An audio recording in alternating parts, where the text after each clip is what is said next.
ada pabrik bayi? Saya juga baru dengar. Ternyata di Nigeria terdapat sebuah pabrik bayi berkedok klinik medis. Pabrik bayi ini baru saja digerebek pihak kepolisian setempat lantaran berisikan aksi perdagangan manusia. Di dalam pabrik bayi tersebut mempekerjakan para pria untuk menghamili wanita dan menjual bayinya. Waduh, ada-ada aja nih kegiatan manusia. Sebuah sindikat perdagangan manusia, tepatnya bayi, di Nigeria digerebek polisi pada Selasa 1 Desember 2020. Dilansir Al Jazeera, tempat yang disebut pabrik bayi itu mempekerjakan para pria untuk menghamili wanita dan menjual bayinya. Ada 10 orang yang berhasil diselamatkan polisi dari rumah bersalin ilegal, diantaranya 4 anak dan 6 wanita.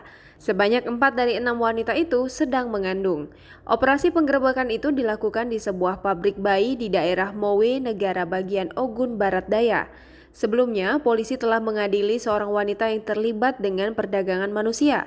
Oyeyemi mengatakan, para wanita di sana mengaku kepada polisi bahwa pemilik pabrik bayi memperkerjakan pria-pria.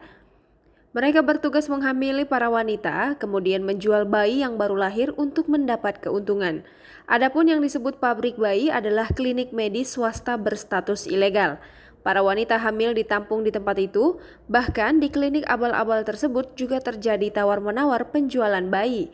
Dalam beberapa kasus, wanita muda ditahan dan diperkosa. Kemudian setelah hamil dan melahirkan, bayi mereka dijual di pasar gelap.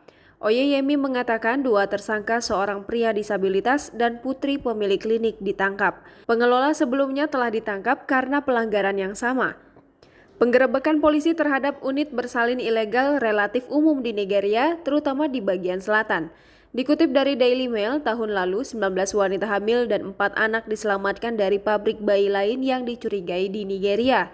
Usia wanita hamil itu berkisar antara 15 hingga 28 tahun.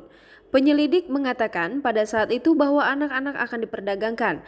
Mereka dijual senilai 19 juta rupiah untuk anak laki-laki dan 13 juta rupiah untuk anak perempuan. Mayoritas perempuan itu ditipu untuk meninggalkan desa dan janji pekerjaan rumah tangga di Lagos. Naasnya, sesampai di sana mereka dipaksa untuk hamil dengan pria yang dipekerjakan pabrik bayi. Di sisi lain, beberapa wanita juga secara sukarela ikut bisnis perdagangan bayi itu karena percaya akan dibayar. Namun nyatanya mereka tidak pernah dibayar menurut laporan tahun lalu.